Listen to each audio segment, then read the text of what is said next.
अस्सलामु अलैकुम व रहमतुल्लाहि व बरकातुहू।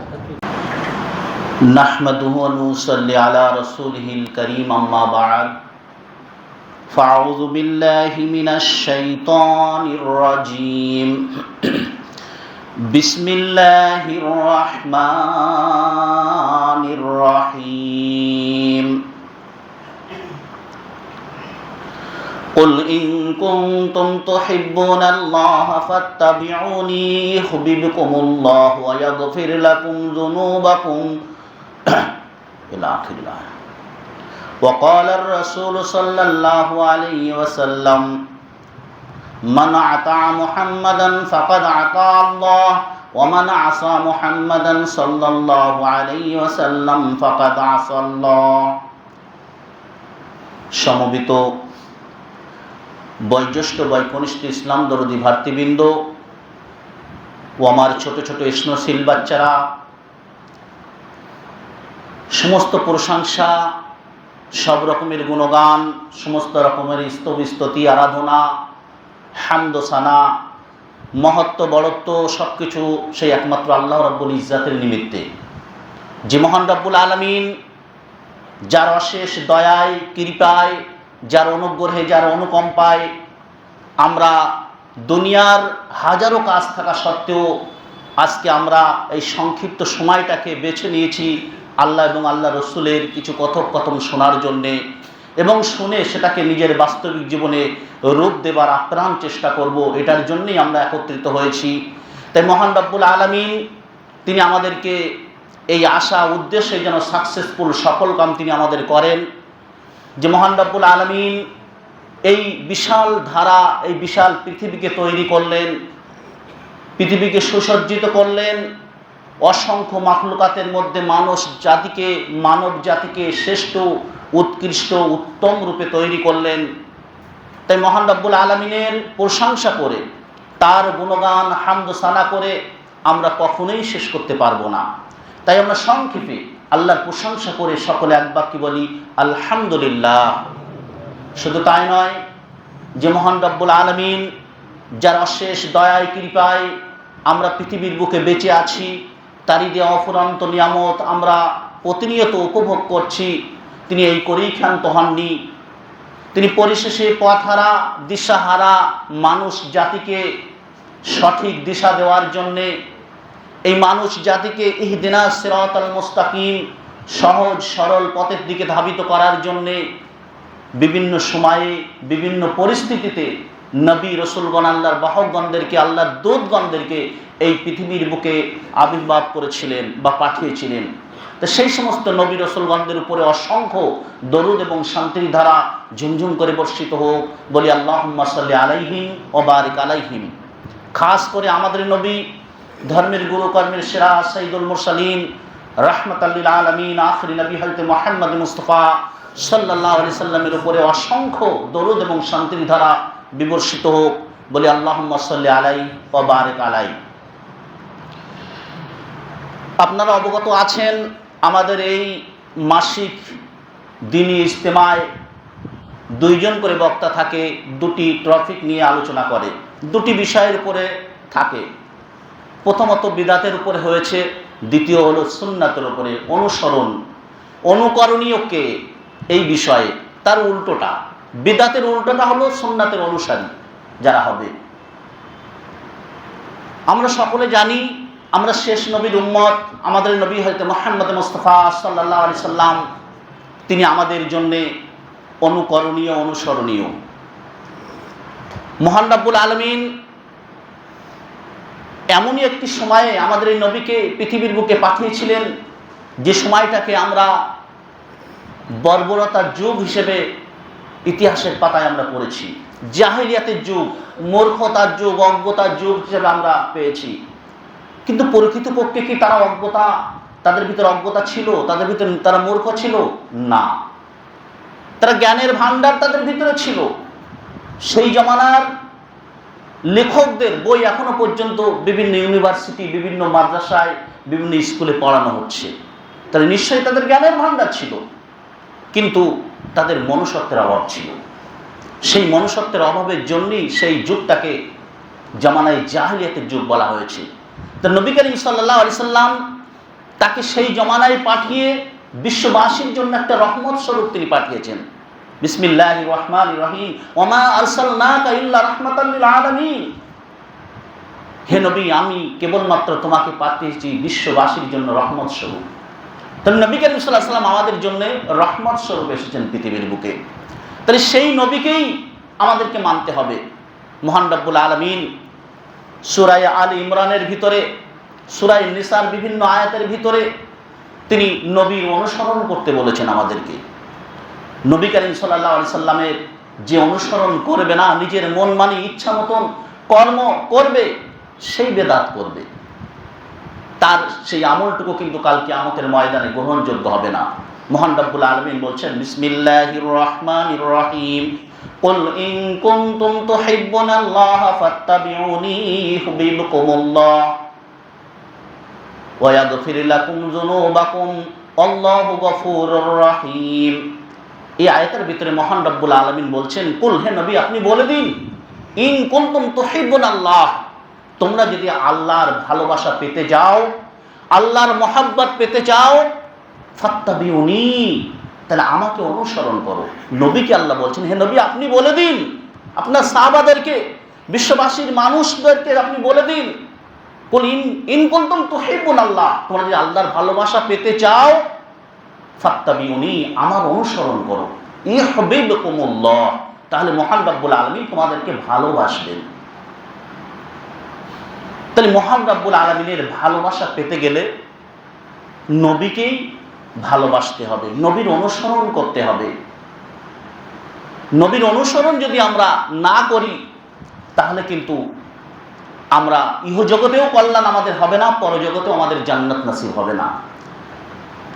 সাহাবা কেরামরা তারা নবী করিম সাল্লাল্লাহু আলাইহি সাল্লামের চতুর্পাশে তারা থাকতেন, কখন নবী করিম সাল্লাল্লাহু আলাইহি সাল্লাম কি বলবেন সেটাকে মান্যতা দেবেন।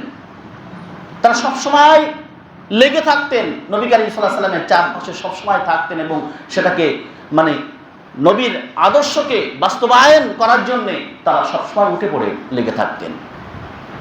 মহান রব্বুল আলামিন বলেছেন, লাকাদ কানা লাকুম ফি রাসূলিল্লাহি উসওয়াতুন হাসানা, রাসূলের ভিতরে তোমাদের জন্য অবশ্যই উসওয়াতুন হাসানা, উত্তম নিদর্শন রয়েছে।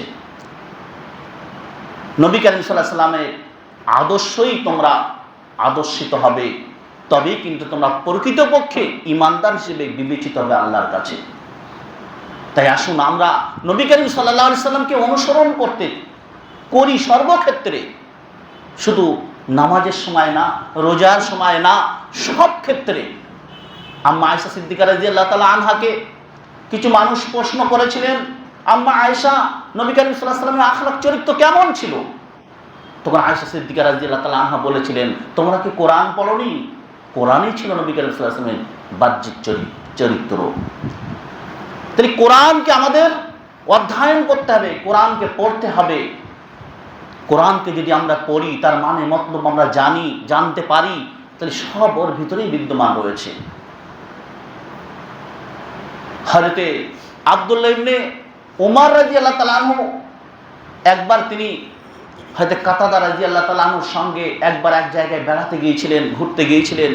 সোজা রাস্তায় দুজনা যাচ্ছেন, যেতে যেতে হঠাৎ করে আব্দুল্লাহ ইবনে ওমর রাদিয়াল্লাহু তাআলা আনহু একটা বাঁকা পথ অবলম্বন করলেন, যে কিছু দূর যাওয়ার পর আবার পুনরায় ফিরে আসলেন। তখন কাতাদা রাদিয়াল্লাহু আনহু বলছেন, হে ইবনে ওমর, কি ব্যাপার, তুমি হঠাৎ করে সোজা পথে আমার সঙ্গে সঙ্গে যেতে যেতে এই বাঁকা পথ কেন অবলম্বন করলে? বলল, এরকম বহু পূর্বে একবার আমি নবী করিম সাল্লাল্লাহু আলাইহি সাল্লামের সঙ্গে এসেছিলাম, এই একই পথে এই জায়গায় আসার পরে নবী করিম সাল্লাল্লাহু আলাইহি সাল্লাম তিনি এই বাঁকা পথ অবলম্বন করে গিয়েছিলেন কিছু দূর, তার অনুসরণের জন্য আমি গিয়েছি। সুবহানাল্লাহ, চিন্তা করুন অনুসরণ কাকে বলে। তো নবী করিম সাল্লাল্লাহু আলাইহি সাল্লাম যেটা করেছেন, যেটা বলেছেন, যেটা মনসম্মতি দিয়েছেন, সেটাকে হাদিস বলে, সেটাকে আমাদের অনুসরণ করতে হবে। নবী করিম সাল্লাল্লাহু আলাইহি সাল্লামের পূর্ণাঙ্গ জীবনটাই আমাদের জন্য অনুসরণযোগ্য। নবী করিম সাল্লাল্লাহু আলাইহি সাল্লাম তিনি আমাদের কাছে যে শিক্ষা নিয়ে এসেছেন, যে শিক্ষা আমাদেরকে দিয়েছেন, এই শিক্ষায় আমাদেরকে শিক্ষিত হতে হবে, নিজে শিখতে হবে, নিজের আহাল পরিবার পরিজন সবাইকে সেই শিক্ষায় শিক্ষিত করতে হবে। তবেই কিন্তু তারা প্রকৃতপক্ষে নবীর আদর্শ সম্পর্কে তারা জানতে পারবে এবং তারা সেটাকে আমল করবে। শুধু আপনি নিজের যে মসজিদে ইবাদত করছেন, সুন্নাতের পাবন্দী হচ্ছেন, আপনার সন্তান সে বেদাত করছে, আপনার স্ত্রী বেদাত করছে, আপনার কন্যা সেও বেদাত করছে, আপনার ভাই বেদাত করছে, আপনি কোনোদিন তাকে আঙুল দিয়ে বলেননি এটা বেদাত, এটা করতে নেই, তাহলে কিন্তু আপনি পার পাবেন না। তাদেরকেও আপনার শেখাতে হবে। কারণ ইসলাম এমনই একটি দিন, এমন একটি ধর্ম যেটা এককভাবে সে শিখতে পারে না, যেটা জানবে সেটা অপরকে জানানোর কথা বলা হয়েছে। বাল্লিগু আন্নি ওয়ালাউ আয়া, আমার পক্ষ থেকে একটা আয়াত জানলেও সেটা অপরকে পৌঁছে দাও, অপরকে জানিয়ে দাও। এই জানানোর ক্ষেত্রেও কিন্তু আপনি অনেক সওয়াবের অধিকারী হবেন। আপনার ফিরিতে আপনাকে জানাতে হবে না, এর জন্য আপনি আল্লাহর কাছে অনেক পুরস্কৃত হবেন, পুরস্কার প্রাপ্ত হবেন আল্লাহর কাছে। কারণ কোনো ব্যক্তি কোনো হাদিসের কথা বা কোনো আমলের সঠিক আমলের কথা এক ব্যক্তিকে কাউকে জানালো, ওই ব্যক্তি যতটা নেকি পাবে আমল করে, ততটা সমতুল্য আপনিও নেকি পাবেন। তাহলে সুন্নাতকে আমাদের আঁকড়ে ধরতে হবে। সুন্নাতকে আঁকড়ে ধরার মধ্যেই কিন্তু আল্লাহর আহকামকে মান্যতা দেওয়া হয়েছে।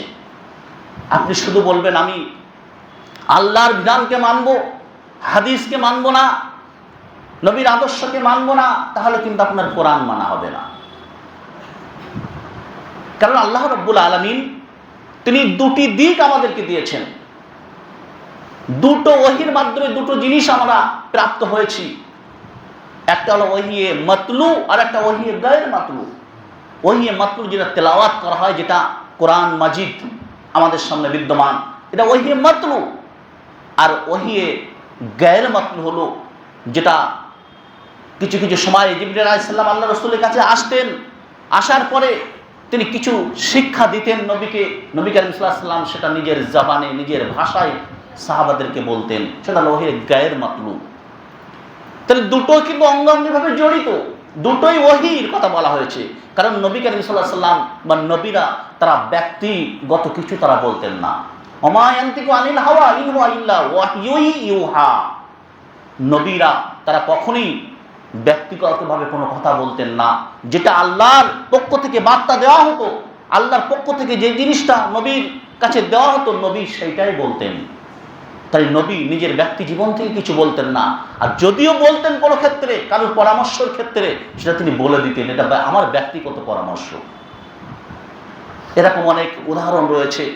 যেমন খেজুর গাছে মানে সেই গাবার দেওয়ার ব্যাপারে এসে নবী করিম সাল্লাল্লাহু আলাইহি সাল্লামের কাছে যখন অভিযোগ জানালো, আল্লাহ রাসূল অভিযোগ জানান আমাদের ফসল ভালো হচ্ছে না, খেজুর ভালো ফলন হচ্ছে না।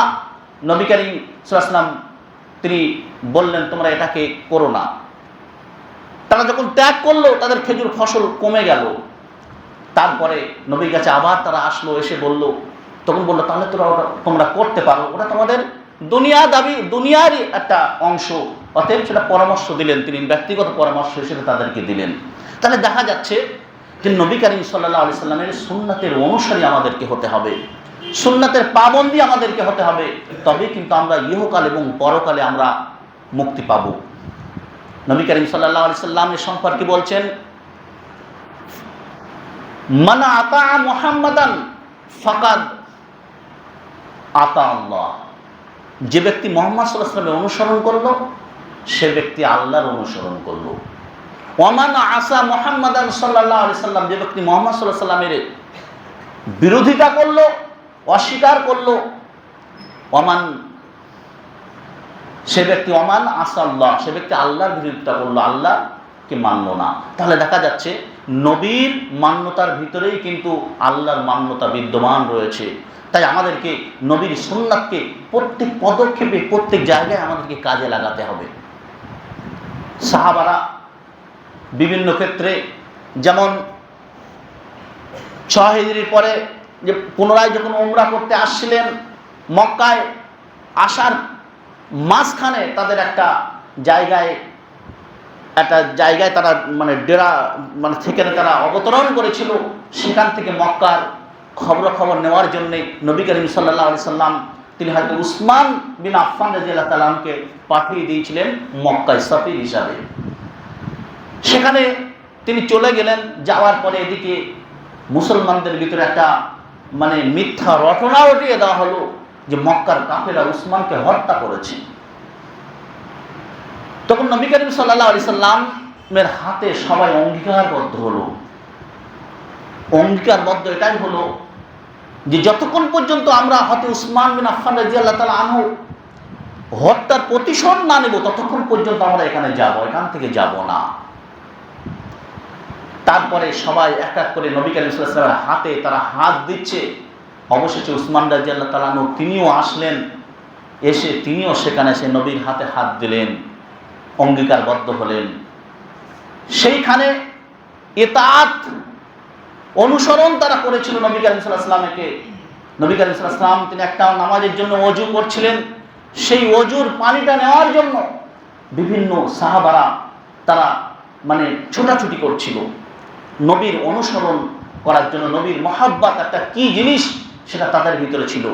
কিন্তু নবীর মহাব্বতে বাড়াবাড়ি করলে হবে না, যতটুকু আছে ততটুকু করতে হবে। আল্লাহ রাব্বুল আলামিন তিনি স্বয়ম্ভু, তার একটা জায়গা আলাদা। তাই বলে নবী করিম সাল্লাল্লাহু আলাইহি ওয়াসাল্লামকে তার জায়গায় বসানো হবে না। নবী করিম সাল্লাল্লাহু আলাইহি ওয়াসাল্লাম তিনি সমস্ত নবীদের সাইয়্যিদুল মুরসালিন, তিনি সমস্ত নবীদের সর্দার। নবী করিম সাল্লাল্লাহু আলাইহি ওয়াসাল্লামের মান্যতা সমস্ত নবীদের ভিতরে ঊর্ধ্বে।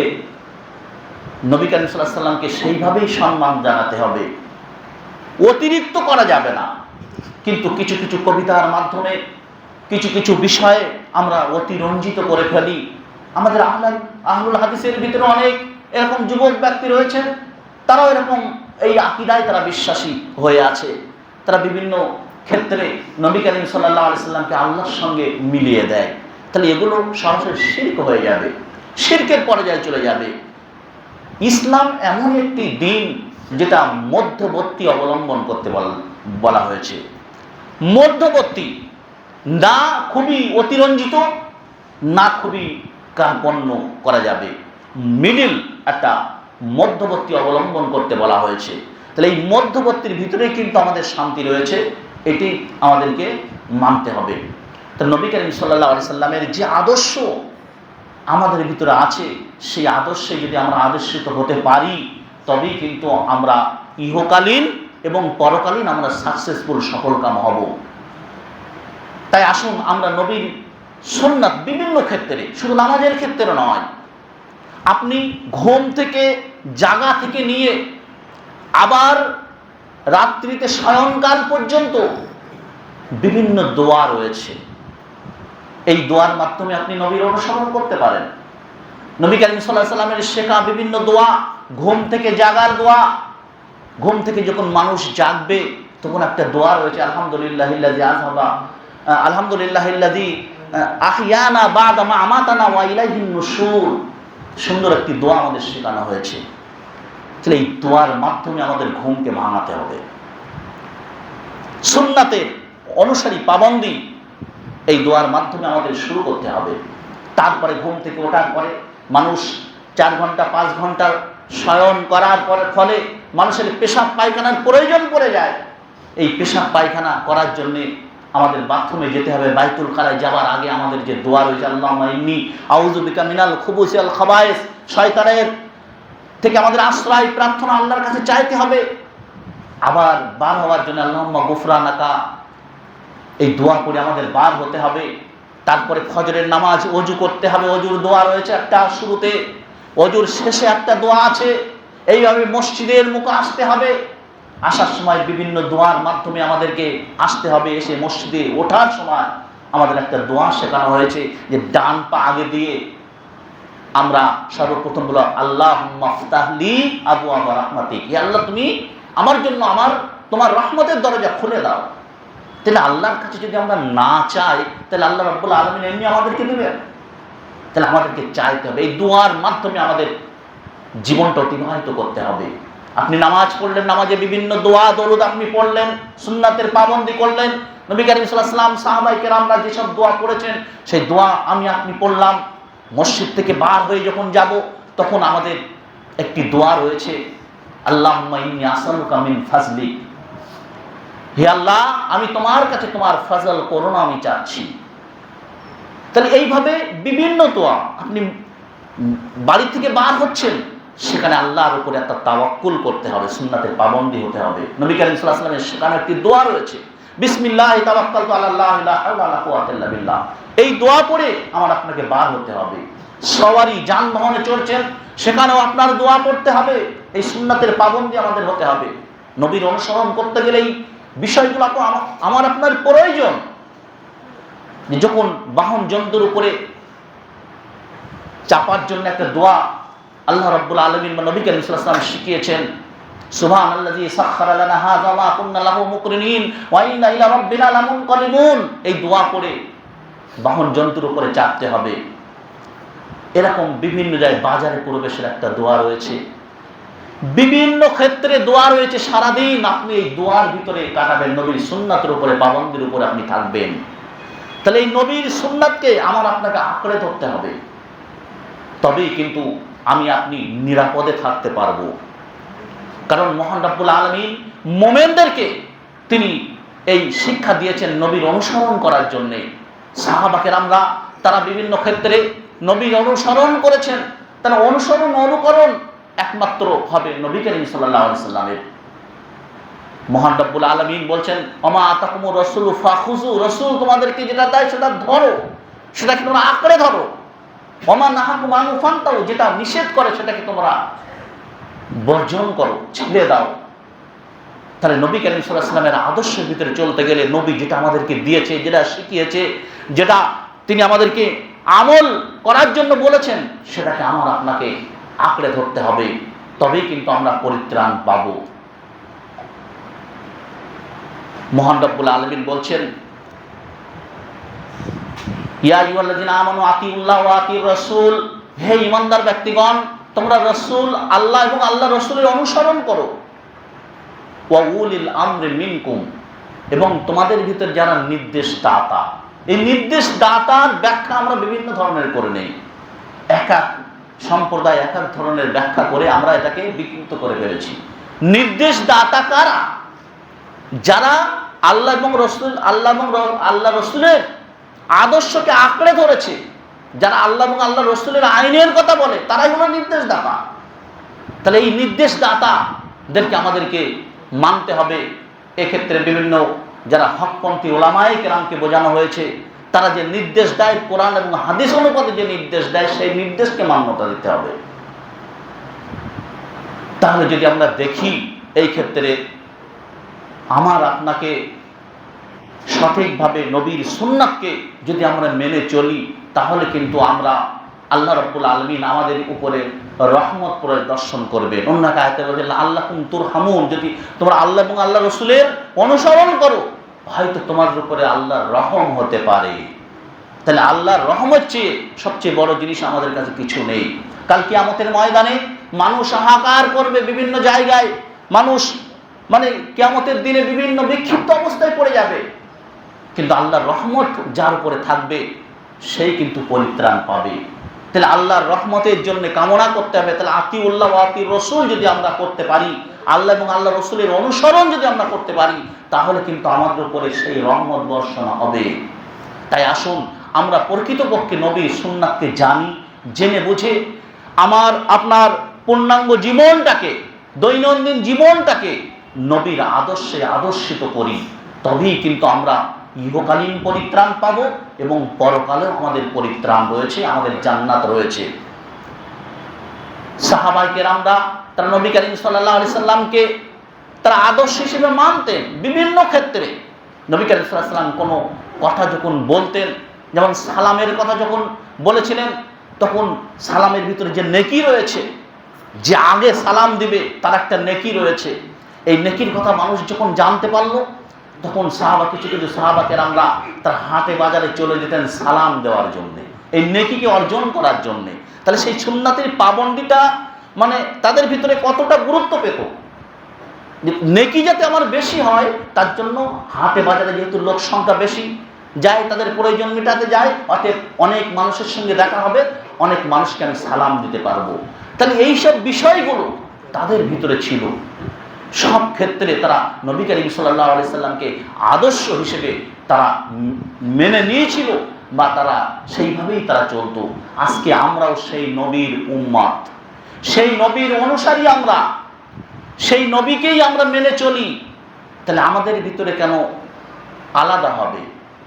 আজকে আমরা সহিহ সুন্নাহ পেয়েছি, আজকে এমন একটি যুগ আমরা পেয়েছি, মুহূর্তের ভিতরে কোনটা জয়ীফ হাদিস কোনটা সহিহ হাদিস আমরা জানতে পারি। তাহলে কেন আমাদের অসুবিধা হবে সুন্নাতকে মানতে? নিশ্চয়ই আমাদের কোনো অসুবিধা হবে না আশা করি। তাই আসুন আমরা নবী করিম সাল্লাল্লাহু আলাইহি সাল্লামের সুন্নাতকে আমার আপনার বাস্তবিক জীবনে রূপ দেওয়ার লক্ষ্যে আমরা আপ্রাণ চেষ্টা করি। নিজেরাও যতটা জানি অপরকে জানানোর জন্য চেষ্টা করি, নিজের আহাল পরিবার পরিজন অবশেষে সবাইকে আমরা এই নবীর সুন্নাতের অনুসারী আমরা করি। যদি আমরা নবীর সুন্নাতের অনুসারী আমরা করতে পারি তাহলে আমরা আমলনামায় নেকি পেতে থাকব এবং নিজে আমরা ভালো থাকব আল্লাহ এবং আল্লাহ রাসূলের কাছে, এবং অপরকেও যাতে শান্তিতে রাখা যায় তার জন্য আমার আপনাকে আপ্রাণ চেষ্টা করতে হবে। তাই আসুন অবশেষে আমি আল্লাহর কাছে এটাই প্রার্থনা করি, আল্লাহ রাব্বুল আলামিন যেন আমাদের সকলকে ঠিকমতো কোরআন হাদিসকে বোঝার এবং সেই মতো আমরা যেন নিজের ব্যক্তিগত জীবনে হোক, নিজের পারিবারিক জীবনে হোক, সব ক্ষেত্রে আমরা সুন্নাতকে যেন আঁকড়ে ধরতে পারি। নবীর পেরবি, আল্লাহ এবং আল্লাহ রাসূলের পেরবি অনুসরণ যেন আমরা করতে পারি। নবী করিম সাল্লাল্লাহু আলাইহি সাল্লামকে সব ক্ষেত্রে যেন অগ্রাধিকার আমরা দিতে পারি। কারণ একটা মানুষ যখন নবী করিম সাল্লাল্লাহু আলাইহি সাল্লামকে অগ্রাধিকার দিবে না, তখন কিন্তু সে একটা বিদআত তার ভিতরে চলে আসবে। অতএব আল্লাহ রাসূল সাল্লাল্লাহু আলাইহি সাল্লাম আনাস থেকে বর্ণিত একটি হাদিসের ভিতরে এটাই বলছেন, লা ইউমিনু হাত্তা আকুনা আহাব্বা ইলাইহি মিন ওয়ালিদি ওয়া ওয়ালাদি ওয়ান নাসি আজমাইন। আমি কোনো ব্যক্তির কাছে নিজের সন্তান, নিজের পিতা এবং সমস্ত মানুষের চেয়ে প্রিয়পাত্র যতক্ষণ পর্যন্ত না হব ততক্ষণ সে পূর্ণাঙ্গ ঈমানদার হতে পারবে না। তাই আসুন পূর্ণাঙ্গ ঈমানদার হতে গেলে নবীর আদর্শ আমাদের জন্য খুবই প্রয়োজন। তাই সেই নবী আদর্শকে আমরা যেন আঁকড়ে ধরতে পারি, এই তৌফিক যেন আমাদের সকলকে করে দেন। বলুন আমিন। ওমা তৌফিক ইল্লা বিল্লাহ। আসসালামু আলাইকুম ওয়া রাহমাতুল্লাহি ওয়া বারাকাতুহু।